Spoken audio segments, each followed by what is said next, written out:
UP की राजनीति में बयानबाजी का दौर एक बार फिर तेज हो गया है। समाजवादी पार्टी प्रमुख अखिलेश यादव के डकैती वाले बयान पर प्रदेश के डिप्टी मुख्यमंत्री ब्रजेश पाठक ने तीखा पलटवार करते हुए सियासी माहौल गर्मा दिया।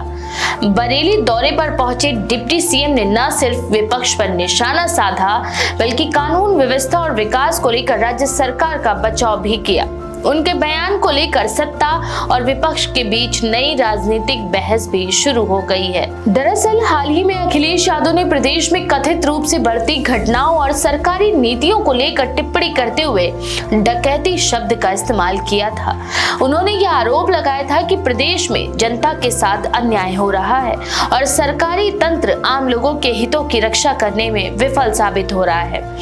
इस बयान को भाजपा नेताओं ने सरकार की छवि खराब करने की कोशिश भी बताया। इसी संदर्भ में बरेली पहुंचे डिप्टी सीएम ब्रजेश पाठक ने मीडिया से बातचीत के दौरान ये कहा कि विपक्ष जनता को भ्रमित करने की राजनीति कर रहा है। हालांकि बरेली में आयोजित कार्यक्रम के बाद पत्रकारों से बातचीत करते हुए पाठक ने कहा कि जिन लोगों के शासनकाल में कानून व्यवस्था की स्थिति खराब रही, वे आज कानून की बात कर रहे हैं। उन्होंने तंज कसते हुए कहा कि अखिलेश यादव के पेट में दर्द इसलिए हो रहा है क्योंकि प्रदेश में अपराधियों के खिलाफ सख्त कार्रवाई की जा रही है और सरकार बिना भेदभाव के कानून लागू कर रही है।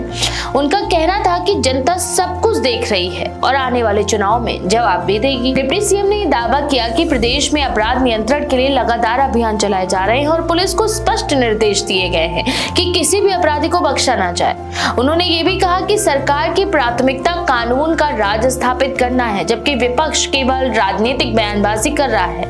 पाठक ने ये भी कहा कि विकास योजनाओं का लाभ सीधे जनता तक पहुंच रहा है, जिससे विपक्ष की राजनीति भी कमजोर पड़ रही है। राजनीतिक विश्लेषकों का ये मानना है कि बयानबाजी आगामी चुनावी रणनीति का हिस्सा भी हो सकती है। एक और समाजवादी पार्टी सरकार पर हमला बोलकर जनता के मुद्दों को उठाने की कोशिश कर रही है, तो वहीं भाजपा नेतृत्व कानून व्यवस्था और विकास को अपनी सबसे बड़ी उपलब्धि बताकर विपक्ष के आरोपों को खारिज कर रहा है। प्रदेश की राजनीति में ये टकराव नया नहीं है, लेकिन चुनावी माहौल नजदीक आते ही बयान अधिक आक्रामक होते दिखाई दे रहे हैं। समाजवादी पार्टी की ओर से भी डिप्टी सीएम के बयान पर प्रतिक्रिया सामने आई। पार्टी नेताओं ने कहा कि सरकार आलोचना से बचने के लिए व्यक्तिगत टिप्पणी कर रही है।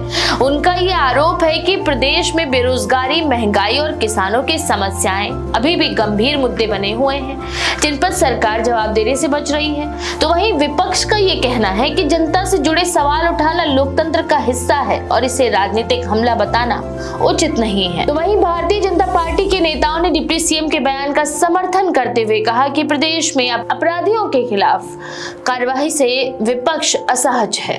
भाजपा नेताओं का ये दावा है कि पहले अपराधी राजनीतिक संरक्षण में खुले घूमते थे, जबकि अब कानून का डर दिखाई देता है। उनका ये कहना है कि यही बदलाव विपक्ष को स्वीकार नहीं हो रहा। बरेली दौरे के दौरान ब्रजेश पाठक ने स्वास्थ्य सेवाओं और सरकारी योजनाओं की भी समीक्षा की। उन्होंने अधिकारियों को ये निर्देश दिए कि अस्पतालों में मरीजों को बेहतर सुविधाएं उपलब्ध कराई जाएं और किसी भी तरह की लापरवाही बर्दाश्त नहीं की जाएगी। साथ ही उन्होंने ये भी कहा कि सरकार का लक्ष्य केवल राजनीतिक जवाब देना नहीं, बल्कि प्रशासनिक व्यवस्था को मजबूत करना भी है। वहीं राजनीतिक जानकारों के अनुसार यूपी की राजनीति में भाषा और शब्दों का चयन अक्सर बड़े राजनीतिक संकेत देता है। डकैती जैसे शब्द का इस्तेमाल जहां सरकार पर गंभीर आरोप का संकेत देता है, वहीं उनका जवाब भी उतना ही तीखा आना स्वाभाविक माना जा रहा है। इस तरह की बयानबाजी से राजनीतिक ध्रुवीकरण बढ़ता है और समर्थकों के बीच संदेश मजबूत करने की कोशिश की जाती है। इस पूरे घटनाक्रम ने एक बार फिर ये स्पष्ट किया है कि प्रदेश में सियासी मुकाबला अब केवल नीतियों तक सीमित नहीं रहा, बल्कि आरोप और प्रत्यारोप, व्यक्तिगत टिप्पणियों तक पहुंच चुका है। आने वाले वक्त में ये देखना दिलचस्प होगा कि जनता इन बयानों को किस नजर से देखती है और क्या राजनीतिक दल वास्तविक मुद्दों पर बहस को आगे बढ़ा पाते हैं या नहीं।